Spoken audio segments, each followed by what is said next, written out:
2015년 개봉한 영화 마션. 제작비의 5배가 넘는 매출을 올리며 전 세계 박스 오피스를 제패한 작품이죠.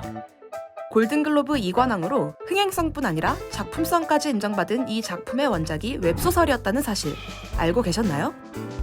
원작자 앤디 위어는 자신의 블로그에 연재하던 소설 더 마션의 성공으로 북미 최고의 스타 작가 반열에 올랐습니다. 당신이 모르는 사이 웹소설은 우리 문화를 이끌고 있습니다. 비단 남의 나라 이야기가 아닙니다. 지금 이 순간에도 한국 웹소설 시장은 전례 없는 폭발적 성장을 기록 중이죠. 2013년 100억 원에 불과하던 우리나라 웹소설 시장 규모는 8년 만에 6천억 원을 돌파했습니다. 네이버는 2021년 세계 1위 웹소설 플랫폼 와패드를 인수했습니다. 카카오 역시 북미 웹 콘텐츠계의 넷플릭스로 꼽히는 레디쉬와 타파스를 잇따라 사들였죠. 세계 시장의 거대한 축이 한국 기업의 손에 들어온 겁니다.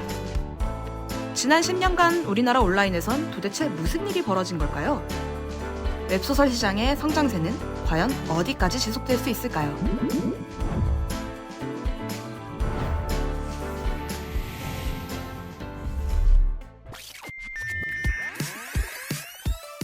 이 모든 역사는 PC통신과 함께 시작됩니다.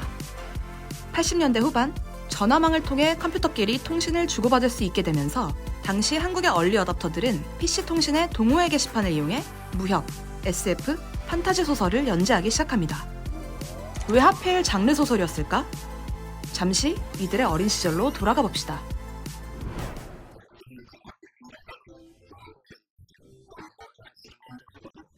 우리나라 같은 경우는 근현대의 역사가 굉장히 격동적이다 보니까 문학이라고 하는 곳의 가장 큰 목적은 현실의 문제점을 어떻게 알릴 수 있을까라는 부분들이 많았거든요. 황산성을 기반으로 한 창작들에 대해서 유치하다, 현실을 외면했다, 이 부르주아 같은 놈들 이러면서 되게 비난을 받았고, 만화책을 불건전 도서 딱지를 달아 불태우던 시절을 보낸 이들에게 PC통신의 등장은 문화 신대륙의 발견과 다름없었습니다. 이후 PC통신 문학은 퇴마록, 드래곤 라자 같은 명작들을 쏟아내며 한국 온라인 소설 시장의 기틀이 됐죠.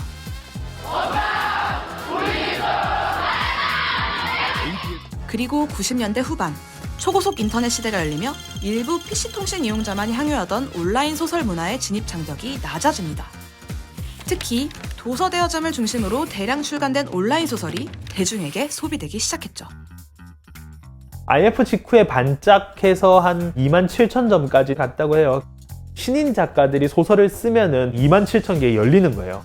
대여점이란 유통망과 광통식망, 이것들이 믹스되면서 인소의 시대가 열렸죠. 엽기적인 그녀, 옥탑방 고양이, 내 이름은 김삼순, 늑대의 유혹 등 많은 사랑을 받은 드라마, 영화의 원작이 모두 이 시기에 창작된 인터넷 소설입니다. 대중문화 영향력이 커졌고 콘텐츠 IP의 원천이라는 명성을 얻기 시작한 시기이기도 하죠. 다들 눈 깔아! 내 전화 안 받은 여자 네가 처음인 거 아냐? 누나 사랑하니까. 하지만 그 영광은 오래가지 않았습니다.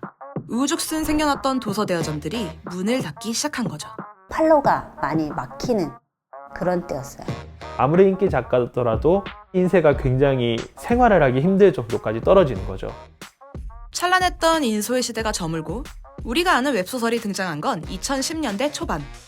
스마트폰 보급과 웹 콘텐츠의 급부상으로 온라인 소설 유료화 움직임이 시작된 겁니다.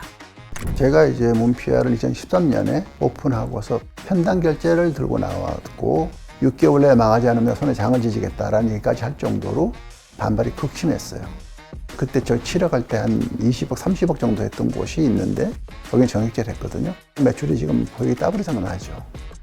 그래서 전에는 상상할 수 없었던 한 개인이 연간 매출을 100억을 달성하는 그런 시장이 된 거죠. 유료 결제 시스템의 성공적인 안착.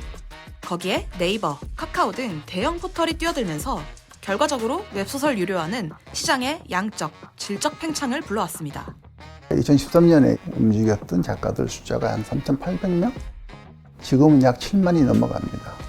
전체로 봤을 때는 약 4, 50만 정도 되는 걸로 추산을 하고 있어요. 많은 사람들이 경쟁을 하니까 그만큼 좋은 게 나올 가능성이 높아지고 좋은 글이 나오면 업계는 주저앉지 않게 되는 거죠.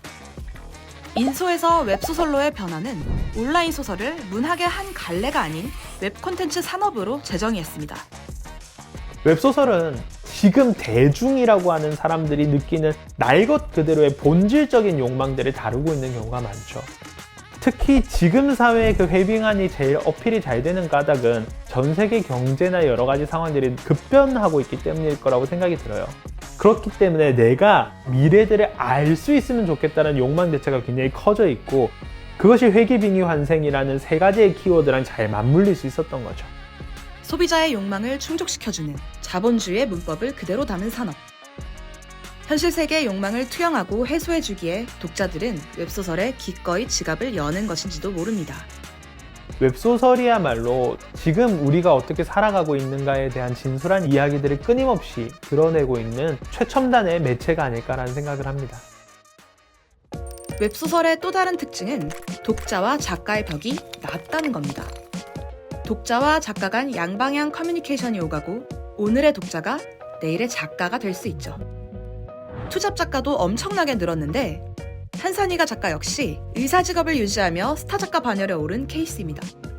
로컬에서 이제 저는 주 3일 파트타임으로 일하면서 나머지 시간에는 글을 썼었죠.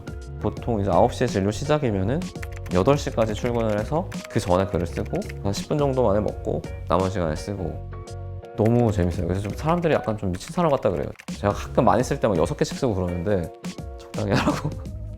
이 작가의 대표작인 중증외상센터 골든아워와 AI 닥터는 네이버 시리즈에서 각 3,500만, 4,200만 다운로드를 기록했고 드라마화가 진행 중이죠. 페이 닥터로 벌 수 있는 돈보다는 더 많이 벌고 있습니다. 웹소설의 산업적 가치는 비단 텍스트에서 끝나지 않습니다. 그리고 그 잠재력을 현실화한 작품이 구름이 그린 달빛입니다. 누적 조회수 5천만 건 이상, 유료 보기 매출 한 달에 5억 원 돌파, 드라마 최고 시청률 23.3%를 달성하는 쾌거를 이룬 것이죠.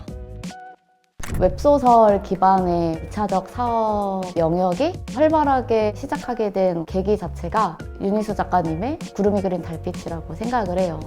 그 이후에 이제 웹소설의 영상화나 웹툰화나 최근 들어서 이런 오디오화 사업이 더 커지고 있기도 하고요. 웹소설은 옛날에는 10편 안에 시선을 사로잡아야 된다. 이제는 5줄 안에 독자들의 시선을 사로잡는 무언가가 있어야 되는 거예요. 그러다 보면 기발함이 관건이 되고 2차 저작물을 만드시는 분들께서도 매력을 느끼는 거고, 애초에 태생이 이제 정글 같은 곳에서 유료화 선택하는 과정을 끊임없이 반복해야 되거든요. 그러니까 아무리 이름 있는 기성이라고 해도 이번 작품이 재미없으면 유료를 못 갑니다. 일단 재미 하나는 보장이 되는 거예요. 여기서 인기가 있었던 거는 독자들이 다 선택한 거기 때문에. IP 비즈니스라는 게 그 2차적 저작물 자체의 흥행이나 성공도 중요하지만 이 원작이 한 번 더 이제 붐업이 되고 서로가 시너지를 얻어요. 2차 콘텐츠의 성공으로 다시 원작 유입이 늘어나는 효과. 이 선순환이 활발히 이뤄지면서 웹소설 시장은 계속해서 크기를 확장하고 있습니다.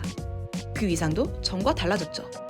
직업에 대해서 설명해주는 시간이 있었는데 아이돌의 기분을 만끽하고 왔습니다. 한 300명 정도의 아이들이 달려들어서 이제 사인해달라고. 2021년 한국 웹소설 시장은 중요한 전개를 맞았습니다. 빅3 웹소설 플랫폼의 해외 진출이 본격화된 것이죠.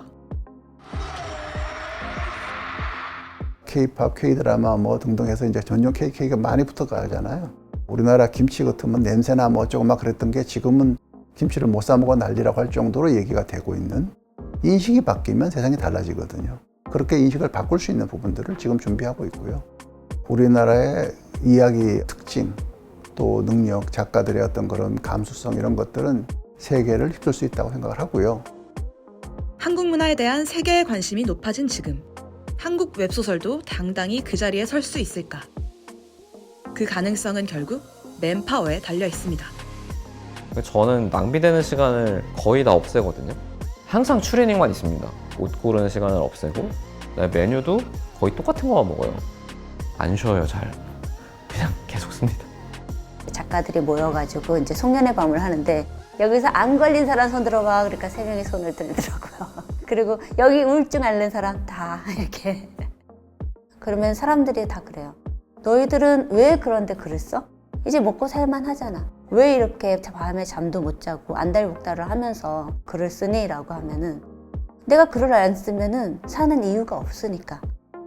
존 롤링이 해리포터를 가지고 얼마나 큰 영향을 미쳤냐에 대한 고민을 많이 해봐야 되는데 그런 사람이 우리나라에서 나올 수 있다는 거죠.